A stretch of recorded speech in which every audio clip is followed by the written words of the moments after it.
Good day, ladies. This is Menopause Taylor bringing you the state of menopause in the world today. I'm so happy to have this association with you because I can teach you how to lower your risk for so many diseases that are linked to menopause, which can cause so much pain and suffering. I just used 4 words that are critical to your ability to make good management decisions for your menopause. Do you know what those 4 words were? They were cause, risk, association, and link. These 4 words and understanding the differences between them can make all the difference in the world in your ability to use information accurately. So this podcast is entitled Cause versus Risk versus Association versus Link. The critical thing is to understand how these words differ. They do not all mean the same thing. Unfortunately, most people don't realize that they all mean different things. So I'm going to explain each one, give you examples, and ensure that you never confuse them or their meanings.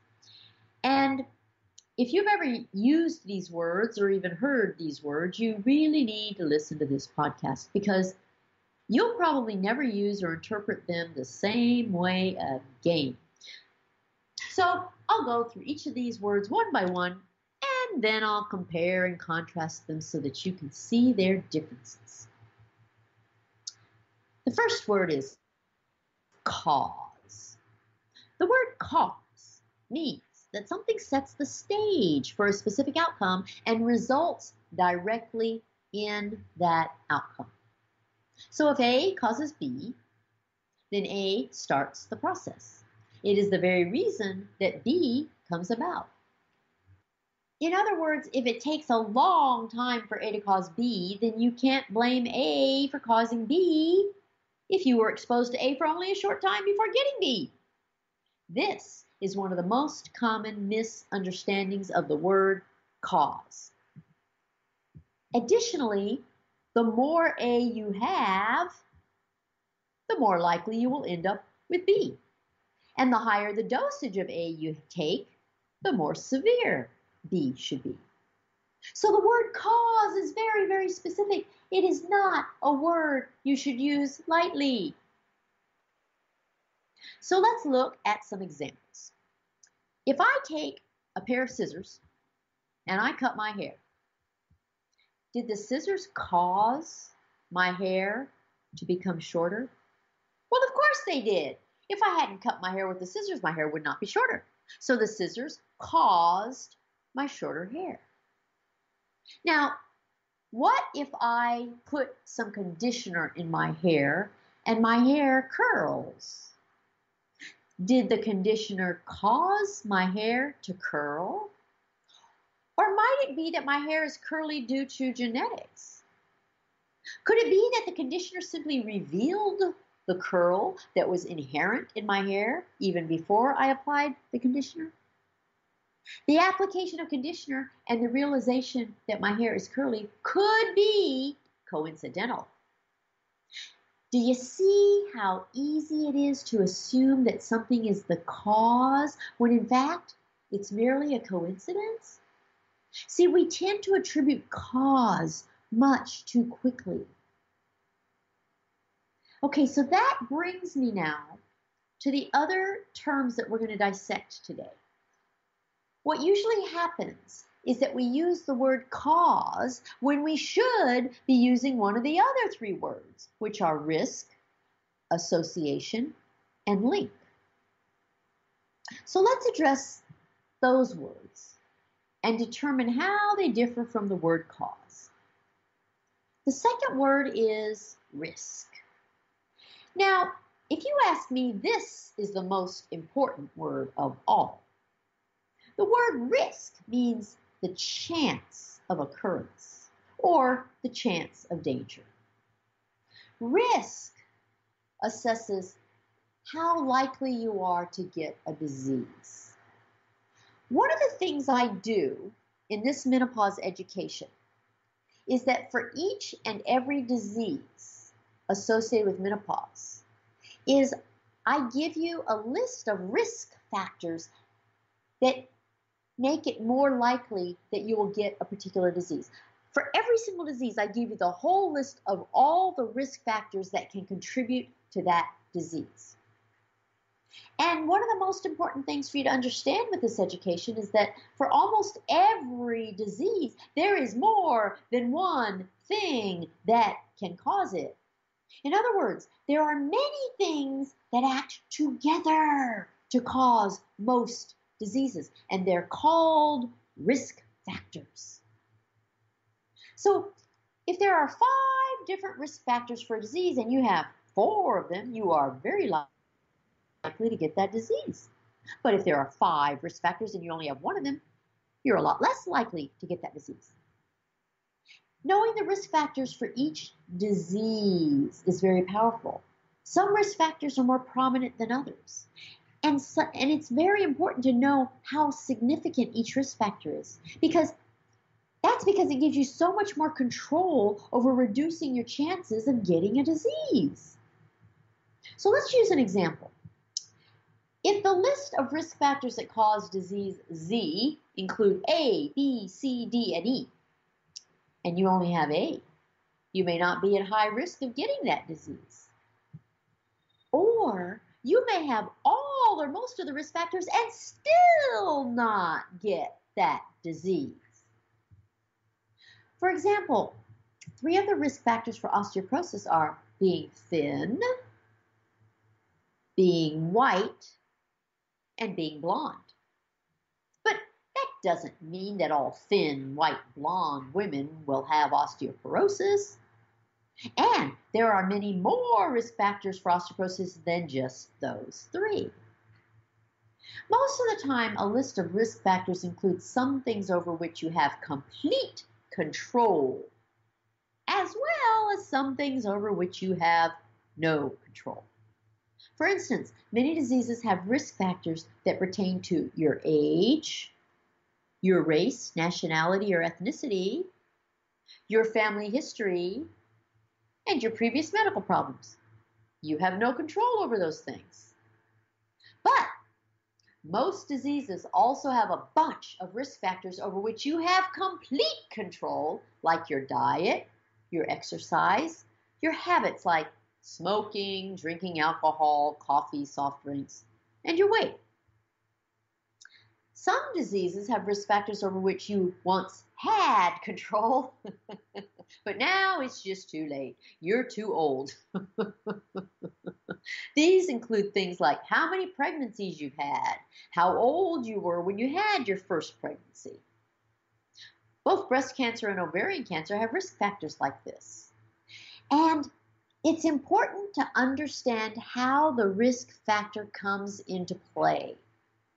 Sometimes more of something decreases your risk, and sometimes more of something increases your risk. So the word risk encompasses many, many, many things, and it does not mean cause. Something that increases your risk does not cause a disease directly. It just increases the chance that you'll get that disease. And all risk factors are not equal in how much they increase your likelihood of getting a disease. Some are much more significant than others, and their significance changes depending on the disease. When it comes to menopause and medicine, the word risk is much more important and much more pertinent than the word cause. I talk a lot about risk in my videos, in my podcasts, in my teachings, everything I do, because people are not aware enough of risk, and so I go into it in great detail. Okay, now for the next word, which is association. Association means connection or contribution. It means that 2 things are commonly found together. It means that there is a good likelihood that if you have one, you'll have the other. But it does not mean that one causes the other. And it does not necessarily mean that one puts you at higher risk for the other. So if B is commonly associated with A and C, then B is often connected to A and C, but it does not mean that B causes C. And it does not mean that B causes A. It just means that they are commonly found together. For example, if uterine cancer is commonly associated with obesity, it means that it is common for obese women to get uterine cancer. But it does not mean that obesity itself is the cause of uterine cancer, or that a thin woman can't get uterine cancer. So the word association carries much less significant connotations than the words cause or the word risk in the world of diseases. And finally, we have the word link. A link is a step in a process or a small part of an overall result. When you cite the alphabet, it goes A, B, C, D, etc. Each letter is a link in the chain. Together, they form the alphabet. Each one plays one small part in creating the entire alphabet. But it does not mean that A causes B or that B causes C, etc., etc. It's exactly like the links in a chain. If you have a chain and you look at all the links, together they comprise the whole chain. But that doesn't mean that any one link causes the chain to be a chain. Likewise, one link between something and a disease does not suffice to cause the disease. It also doesn't mean that the chain can't exist if you remove one of the links. So when you hear that a factor is linked to a disease, do not overestimate its significance. So there's a link between traumatic head injury and Alzheimer's disease. That does not mean that traumatic head injury causes Alzheimer's, and it does not mean that you will get Alzheimer's if you've had a traumatic head injury. It just means that for some people who get Alzheimer's, having had a traumatic head injury in the past was one step in the process of increasing their chances of ending up with Alzheimer's. Now, there's actually one more term to include in this discussion, because just the other day, a woman asked a question in the comment section of my YouTube video.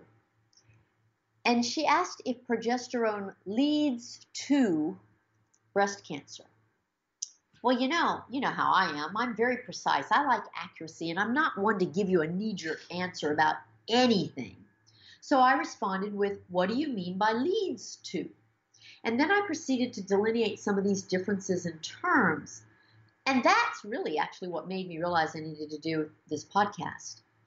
The term leads to implies a direct or indirect cause and effect sequence of events.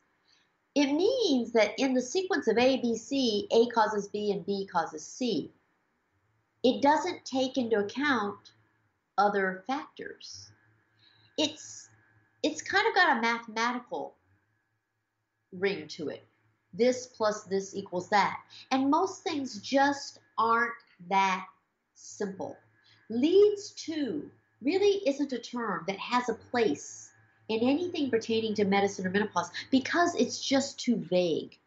So I think it's very, very important to be careful with these terms and to be very specific about the relationships between one thing and another. I call them relationship terms, and I think it's really important. I spend a lot of time in my education